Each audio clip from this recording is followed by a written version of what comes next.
এখন আমরা দেখব একটি ওয়েবসাইটের স্পিড কিভাবে অপটিমাইজ করা যেতে পারে। আমরা জানি যে একটি ওয়েবসাইট যদি যতটাই ইউজার ফ্রেন্ডলি হোক, কিন্তু যদি স্পিড যদি তার ভালো না থাকে, তাহলে আসলে সেখানে ভালো এক্সপিরিয়েন্স ক্রিয়েট হয় না, ইউজার এক্সপিরিয়েন্স ক্রিয়েট হয় না। So loading speed, loading time, এটা একটা ইম্পর্টেন্ট একটা ইস্যুস। তো আমরা এই মুহূর্তে এই ওয়েবসাইটটাকে নিয়ে টেস্ট করতে যাচ্ছি, এই ওয়েবসাইটের রিপোর্টটা কি দেখায়। তো আমরা লিঙ্কটা কপি করব। কপি করার পরে আমরা যেটা করব, গুগল স্পিড টেস্ট, অর্থাৎ এইভাবে লিখব গুগল স্পিড টেস্ট।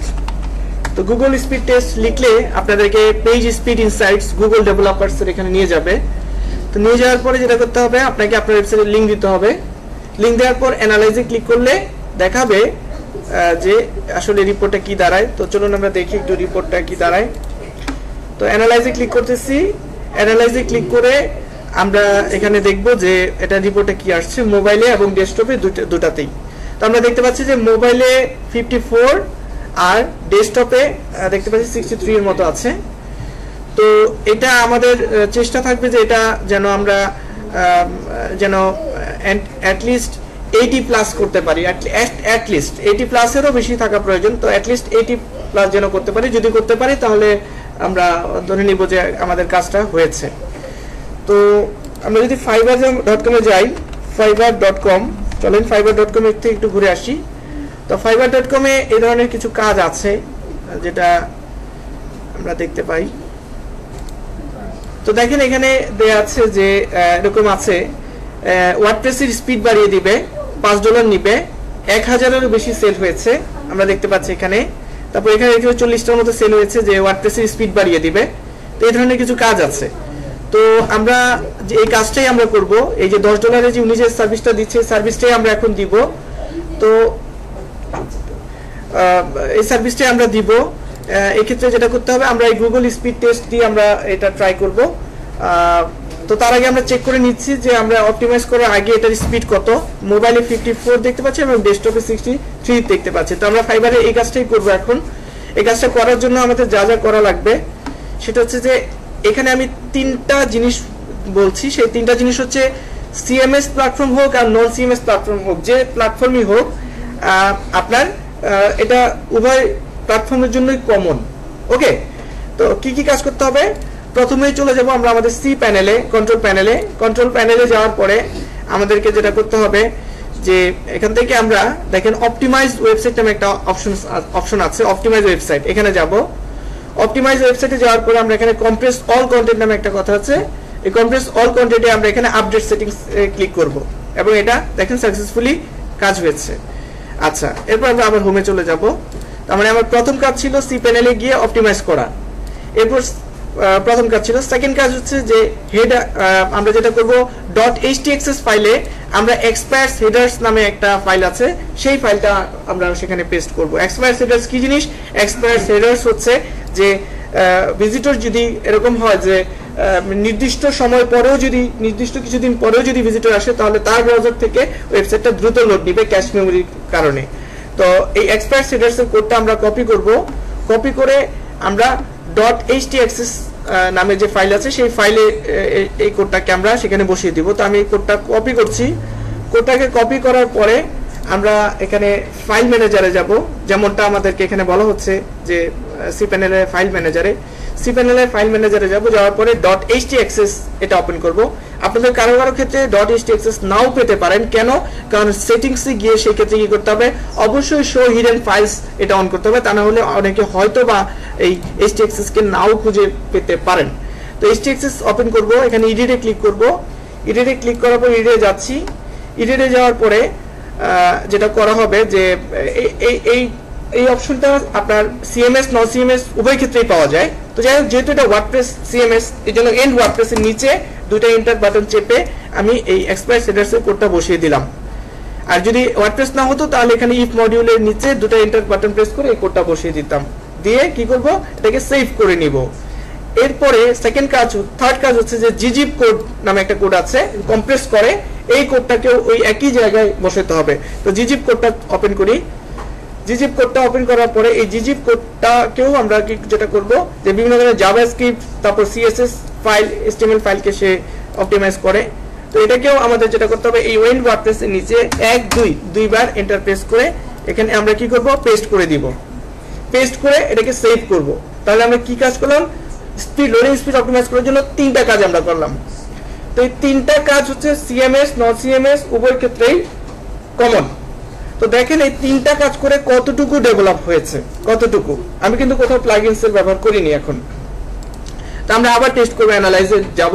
মনে রাখবেন এখানে কত আছে, 54 আর হচ্ছে 63 আছে।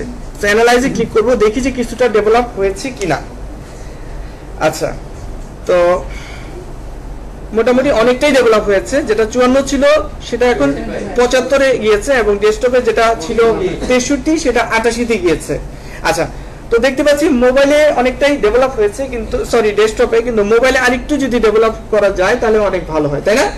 আচ্ছা, এখন ব্যাপারটা হচ্ছে যে এখন এই কাজটা আপনি অনেকভাবেই করতে পারেন। মানে আরো মানে আমি যে 3টা বিষয় দেখালাম, এই 3টা বিষয় ছাড়া যদি আপনি মনে করেন যে এইভাবে কাজ করতে চান না, ডিরেক্ট প্লাগইনস দিয়ে করতে চান, সেক্ষেত্রে W3 টোটাল ক্যাচ নামে একটা প্লাগইনস আছে, W3 total catch plugins.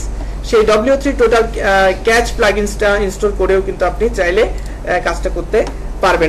W3 total catch বা আরো নানা ধরনের ইয়ে আছে, যেমন W3 টোটাল লিখে সার্চ দেন, আশা করি পাবেন।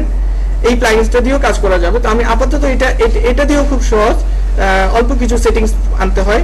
তো আমি আপাতত এটা না দেখে আমি আরো যেটা করব যে যেহেতু আমি W3 টোটাল ক্যাচ যে কাজগুলো করে সেই কাজগুলোই আমি অনেকটাই এই 3টা কমান্ড দিয়ে করে ফেলেছি, এই জন্য আমি আর W3 কে এখন আর ইনস্টল করছি না, তা না হলে এটা ওভাররাইট হয়ে যাবে। ঠিক আছে?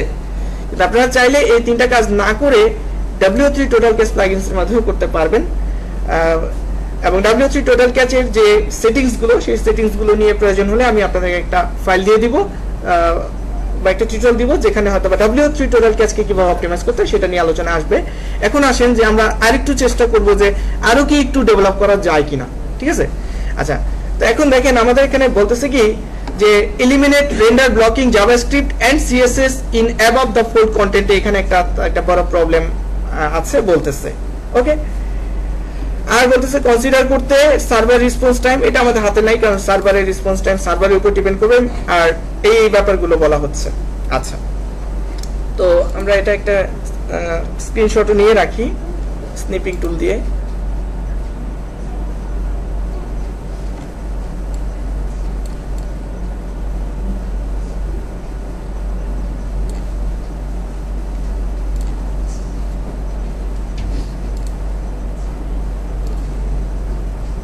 আচ্ছা, তো এখন আমাদের কাজ যেটা সেটা হচ্ছে যে আমরা আরো দুটো প্লাগইনসকে ইনস্টল করব।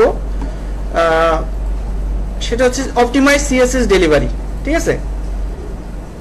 Speed up optimize CSS delivery, এই প্লাগইনসটাকে আমরা ইনস্টল করব। তো এটাকে ইনস্টল করি, চলেন। তো এই প্লাগইনসটাকে চলেন আমরা ইনস্টল করব। Speed up optimize CSS delivery, এই যেটা, এটাকে ইনস্টল করছি। তো ইনস্টল করে এটাকে অ্যাক্টিভেট করছি।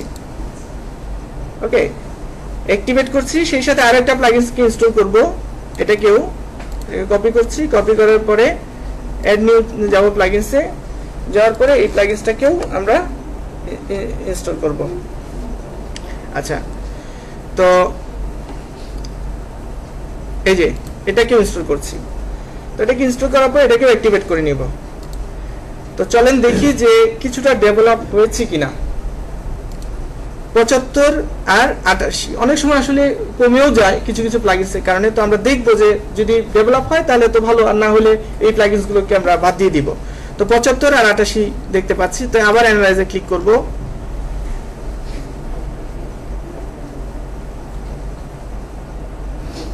হ্যাঁ, এবার আমরা বলতে পারি যে আমরা মোটামুটি যথেষ্ট ভালো অপটিমাইজেশনে চলে গেছি, প্রায় 90-এর কাছে মোবাইলে এবং ডেস্কটপে 94।